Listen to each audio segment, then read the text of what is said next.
लगभग पूरे भारत में आपने कितने घोंसले लगा दिए होंगे? 7 लाख से ज्यादा बना चुका हूँ। 7 लाख से। 7 लाख से ज्यादा। मैंने सुना कि आप चीफ मिनिस्टर के साथ भी काम किया, उन्हें मैं घोंसलों से। कई बार 3-4 चीफ मिनिस्टर्स के संग अलग अलग काम कर चुका हूँ। मेरा बेटा मेरे साथ ही काम करता है, वो वाइल्ड लाइफ एनिमल्स के संग काम करता है, स्नेक्स के संग काम करता है। बेटी मेरी हमारे कंटेंट डिजाइन करती है सारे के सारे। और मेरी वाइफ जल कुंभी जो तालाब में आ जाती है, हाँ। उससे प्रोडक्ट बनाती है वहाँ की गांव की महिलाओं को लेके।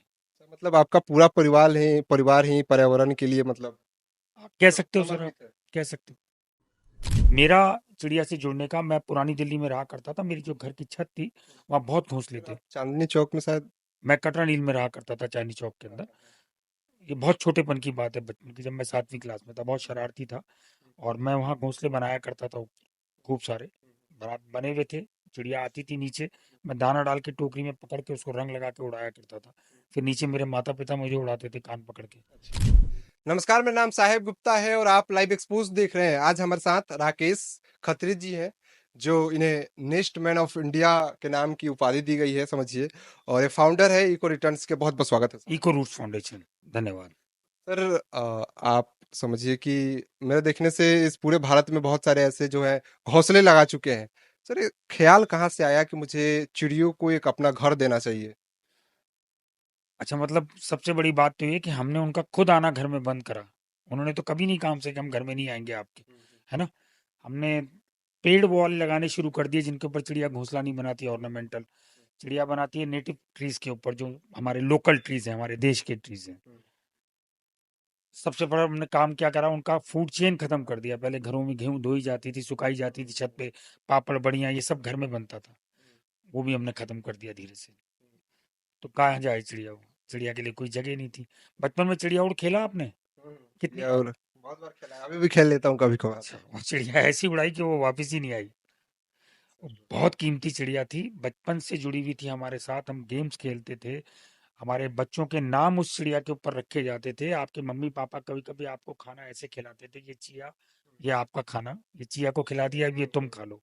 तो वो चिड़िया जो हमारे बचपन से जुड़ी थी, उन्होंने अपने खुद ही उसको अपने पास से उड़ा दिया, और जो बहुत गलत हुआ कायदे से। मेरा चिड़िया से जुड़ने का, मैं पुरानी दिल्ली में रहा करता था, मेरी जो घर की छत थी वहाँ बहुत घोंसले फिर थे। आप चांदनी चौक में शायद। मैं कटरा नील में रहा करता था, चांदनी चौक के अंदर। ये बहुत छोटेपन की बात है, बचपन की, जब मैं 7वीं क्लास में था, बहुत शरारती था। और मैं वहाँ घोंसले बनाया करता था खूब सारे। बने हुए थे। चिड़िया आती थी नीचे, मैं दाना डाल के टोकरी में पकड़ के उसको रंग लगा के उड़ाया करता था। फिर नीचे मेरे माता पिता मुझे उड़ाते थे कान पकड़ के, कहते तुमने आज फिर चिड़िया हुई? मैं कहता था हाँ। वो करते करते जीवन बीत रहा था, 14 साल का था तो फादर की अचानक डेथ हो गई, तो वहां से मुझे अशोक विहार शिफ्ट होना पड़ा, निमरी कॉलोनी।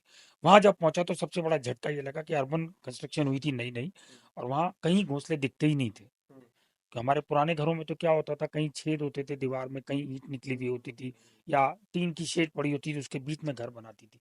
वो गायब होने के बाद बहुत दुख हुआ। तो हमने पहली बार जो हरा नारियल आता है साउथ का, उससे 40 घोंसले लगाए थे। सब पे नंबर डाल के हमने पेड़ों पे लगा दिए। हमें लगा बहुत बड़ा काम हो जाएगा, पड़ भी रहा था। एक में भी चिड़िया नहीं आई।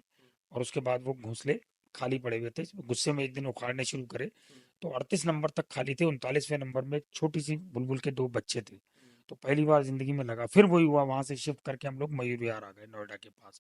वहाँ एक ग्रेन की मंडी थी। तब तक हम लोग, मैंने शीला दीक्षित जो चीफ मिनिस्टर थी उनको ज्वाइन कर लिया था उनके घर पे।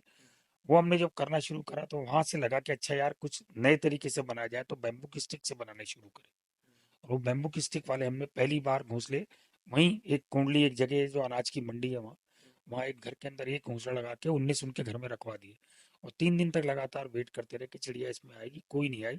निकलते बढ़ते लोग पूछते थे कि अच्छा, आपके घोंसले में चिड़िया क्यों आएगी, चिड़िया तो घोंसला खुद बनाती है। तो हम उनसे यही पूछा करते थे कि आपने चिड़िया के लिए जगह कहाँ छोड़ी। लेकिन फाइनली एक दिन, चौथे दिन, उसके अंदर सुबह 11 सवा 11 बजे एक मेल स्पैरो उड़ता हुआ आया, और उसके बाद एक फीमेल आई। और उन दोनों ने मिल के उसको चारों तरफ से देखा, उसमें तिनके रखे। वो पहला घोंसला अडॉप्ट हुआ था 2008 के अंदर, 17 फरवरी को। और इस साल हमने अपने 7 लाख घोंसले पूरे करे हैं। तो ये है घोंसले का, तिनकों से घोंसले का सफर। सर, मैंने सुना आप बच्चों के साथ काम करते हैं। मैं बच्चों को ही सिखाता हूँ। मुझे लगता है उनके मन में अगर ये बीज चला गया एक बार कि हमें पर्यावरण को बचाना है, अपनी इन्वायरमेंट को बचाना है, तो शायद कुछ अच्छा कर जाएंगे। क्योंकि हमने, हमारी उम्र के लोगों ने शायद पर्यावरण को सबसे ज्यादा नुकसान दिया है। अच्छा सर, मैंने सुना कि आप चीफ मिनिस्टर के साथ भी काम किया, उन्हें मैं घोंसला कई से। बार 3-4 चीफ मिनिस्टर्स के संग अलग-अलग काम कर चुका हूँ। पॉलिटिकल एफिशिएंसी कोई नहीं है अच्छा मेरी। सर, घोंसले बनाने में पैसे लगते होंगे, क्योंकि घोंसला जो आप बनाते होंगे तो नहीं, उसका हमें बहुत सारे कॉर्पोरेट सपोर्ट करते हैं, स्कूल्स हमारे संग टाई अप करके बनाते हैं। कभी गवर्नमेंट से सपोर्ट मिला कि नहीं? मैं गवर्नमेंट से सपोर्ट ली नहीं मैंने कभी इसके लिए। मिली और आपने। नहीं वो ना मैं करना चाहता हूँ और ना मेरे को मिली। अच्छा, मतलब कॉर्पोरेट के पैसे से कॉर्पोरेट आपने। का पैसा बहुत है, वो कॉर्पोरेट देते हैं, अच्छा काम है, लोगों को सीखने को मिलता है। सर, अभी आपने बताया, आप बता रहे थे कि आपके परिवार के लोग हैं, जो आपके बेटे हैं, हाँ, बेटी। मेरा बेटा मेरे साथ ही काम करता है, वो वाइल्ड लाइफ एनिमल्स के संग काम करता है, स्नेक्स के संग काम करता है। बेटी मेरी हमारे कंटेंट डिजाइन करती है सारे के सारे। और मेरी वाइफ जल कुंभी जो तालाब में आ जाती है, हाँ। उससे प्रोडक्ट बनाती है वहाँ की गांव की महिलाओं को लेके। मतलब आपका पूरा परिवार ही पर्यावरण के लिए, मतलब आप कह सकते हो सर, आप समर्पित है। कह सकते हो। अच्छा सर, घर का मुखिया अगर करेगा तो बाकी लोग भी करेंगे ना। सर मतलब लगभग पूरे भारत में आपने कितने घोंसले लगा दिए होंगे? 7 लाख से ज्यादा बना चुका हूँ। 7 लाख से? 7 लाख से ज्यादा। कितने स्टेट में सर? पूरे हिंदुस्तान में और हिंदुस्तान के बाहर भी। सर, आपकी उम्र क्या रही होगी जब आपने ये काम स्टार्ट किया था? जब ये काम शुरू करा था, तब लगा लीजिए 2008 के अंदर। मैं इस टाइम 62 साल का हूँ। लेकिन अभी भी यंग लगते हैं, बहुत एनर्जी क्योंकि है। बच्चों के संग काम करते हैं तो बच्चों की एनर्जी बहुत मिलती है, बड़ी पॉजिटिव एनर्जी होती है उनके पास। अच्छा, आजकल के युवाओं को आप आसपास के एरिया में देखते होंगे, एक भी चिड़िया नहीं उड़ती हुई दिखती है। रीजन क्या है? हम जैसे युवाओं को क्या करना चाहिए? युवाओं को पहले तो सबसे पहले अपने से छोटे बच्चों को सिखाना चाहिए। फिर उनको देखना चाहिए कहाँ क्या जरूरत है इन्वायरमेंट को सुधारने की। फिर उनको उस काम में लगना चाहिए, अपनी फौज बनानी चाहिए। आप लोग तो यंग हो, आप लोग तो मेरे से ज़्यादा बेहतर कर सकते हो। जब मैं इस उम्र में कर रहा हूँ तो शायद आप तो मुझसे और ज़्यादा कर लोगे। और करना भी चाहिए। आप देखिए ना, हमारे पूर्वजों ने हमें कितना खूबसूरत फॉग दिया था, हम लोगों ने आपको स्मॉग दिया। आप लोग अगर नहीं जागे तो आप आगे आने वाली दुनिया को क्या देंगे? शायद डॉग भी नहीं मिलेगा देखने को। अच्छा सर, जो घोंसला होता है वो किस चीज का आप बनाते बनाते मैं किस? बैम्बू स्टिक्स और जूट का बनाता हूँ, उसके ऊपर कपड़ा लगा के उसके ऊपर नारियल का जूट लगाता हूँ। और एक बनाता हूँ जो टेट्रा पैक आते हैं पीने के जूसेस, उनके डिब्बों से बनाता हूँ।